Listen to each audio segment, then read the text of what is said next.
जी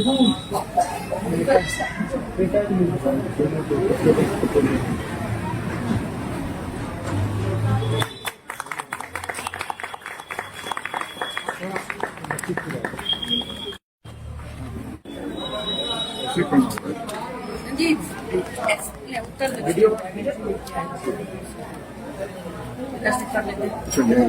जो health care industry में काम करने वाले लोग हैं उनका भी ध्यान आकर्षित हो। कोई एक व्यक्ति किसी काम को करता है तो मुझे लगता है कि उस और आगे बढ़ने की एक जो प्रवृत्ति है उसका जन्म बड़ों के मन में भी होता है। और पूरा के लोगों के विकास के लिए इसकी एक परम आवश्यकता है, इसमें एक काइंड अटेंशन की आवश्यकता है। इस दिशा में हमारे मधेपुरा टाइम्स के और भी जो लोग हैं जिनको मैं नाम से नहीं पहचान सकता हूँ, लेकिन मैं जानता हूँ बहुत सारे लोग मीडिया के हैं। तो अभी मैं चर्चा कर रहा था एक जो आपके संविधान के अंदर भी आर्टिकल 51A के अंदर संकलित किया गया है। अब ये बातें हमने अपने भाई नहीं सर, मेरा कोई आदेश नहीं है सर।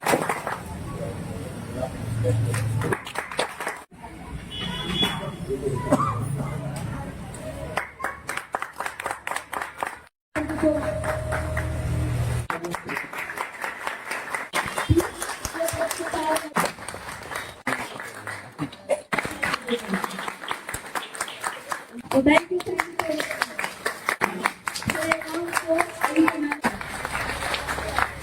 बारे में बोलना चाहते हो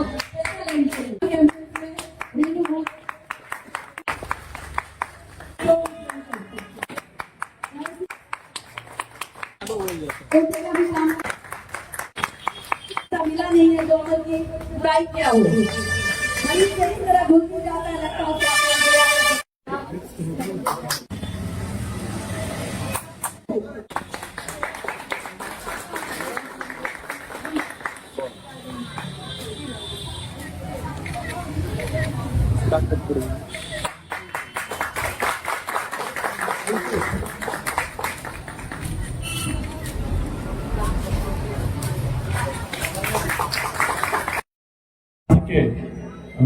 एक हेल्दी कॉम्पिटेंसी के मामले में एक स्वस्थ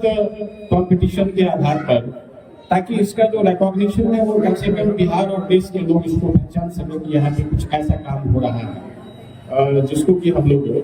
कर रहे हैं और उसको लोगों के द्वारा आइडेंटिफाई किया जा सके, उसको पहचाना जा सके। एक चीज और है कि कुछ चीजें हैं हमारी ओर से जो एक स्लगिश अवस्था में है, जिसको एक त्वरित गति दिया नहीं जा रहा है। वो खास करके हमारा जो है वो रिसर्च का एरिया है, और वो मैं चाहूंगा कि इसकी प्रतिबद्धता हमारे साथ थी कि हम रिसर्च के एरिया में भी काम करेंगे। कुछ ऐसे सब्जेक्ट है जिसपे हमको काम करना था ताकि एक नयापन महसूस हो सके और दूसरों के लिए भी एक मिसाल कायम हो सके, जिससे हम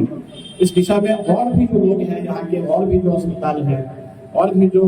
हेल्थ केयर इंडस्ट्री में काम करने वाले लोग हैं, उनका भी ध्यान आकर्षित हो। कोई एक व्यक्ति किसी काम को करता है तो मुझे लगता है कि उस और आगे बढ़ने की एक जो प्रवृत्ति है उसका जन्म बड़ों के मन में भी होता है। क्षेत्र में नायडू मेडिकल रिसर्च सेंटर का नाम है। अब हम लोगों ने एक नई पहल की शुरुआत करने की सोची है, जिसमें कि नायडू मेडिकल रिसर्च सेंटर के जितने भी एसोसिएट्स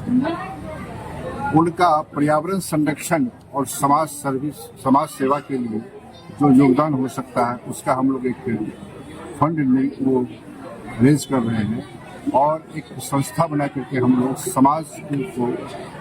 बेहतर आबो हवा मिले, समाज के लिए बेहतर हम कर सकें।